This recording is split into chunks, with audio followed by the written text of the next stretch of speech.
Hello and salutations, it's me Salty, welcome back to Peace Noise, and today we are doing the final Spider-Man Retro Wave from Marvel Legends. At least until Kingpin and Mysterio get here, this is the last of them for a little while.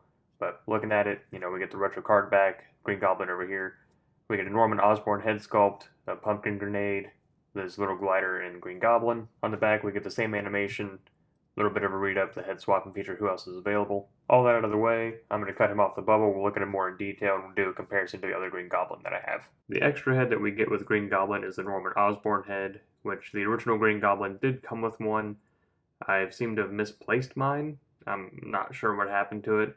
I usually put all my stuff in a tackle box, and for some reason that head is missing. As you can see, I have some mist paint there on the sides, and a little bit there at the Widow's Peak. They put some black in there, I think, to try and bring out some details, but otherwise just brown, kind of a docile face, semi-smirk almost. If I remember correctly, the other head for Norman Osborn was an angry one. We also got one pumpkin grenade, which I thought had a bunch of mist paint until I noticed that it was actually supposed to be like that. It's supposed to be kind of like details almost. It's kind of a matte orange of sorts, with kind of a subtle green there in the mouth and eyes, compared to the original one, which is a kind of glossy orange and a much brighter green.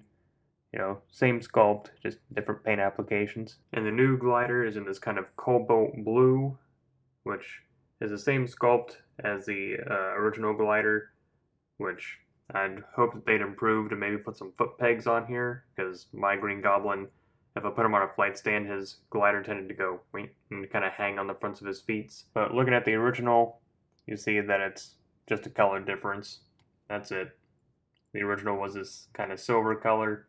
Now it's this blue cobalt kind of color instead. Which brings us to the Green Goblins, which they share an identical sculpt, except the head is different.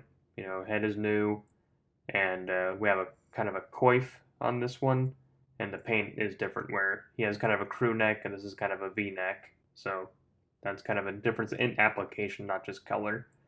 Otherwise, they're the same.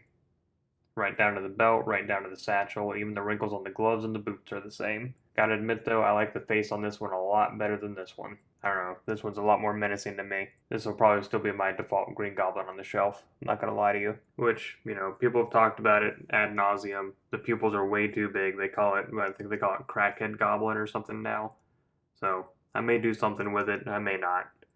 But my biggest complaint right now is that this coif won't stay down. I'll probably be gluing that down. With that comparison, I still like the scales on this. I really like that. And I do like the goblins. I'm a big fan of Hobgoblin especially. But let's go ahead and go over articulation. He can look up that far, bury the chin, side to side, a little bit of tilt, some shifting. Shoulder spins 360 with no problem. Comes up to a hair under 90. Bicep swivel. Double jointed elbows come up that far. Wrist swivel. Wrist pivot.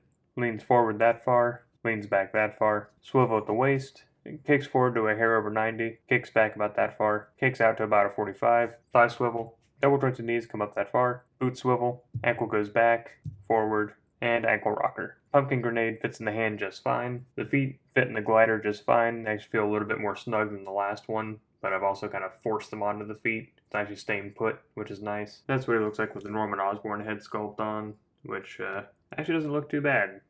I was kind of concerned that it would, but it's not that bad actually. And that's really all I got for today.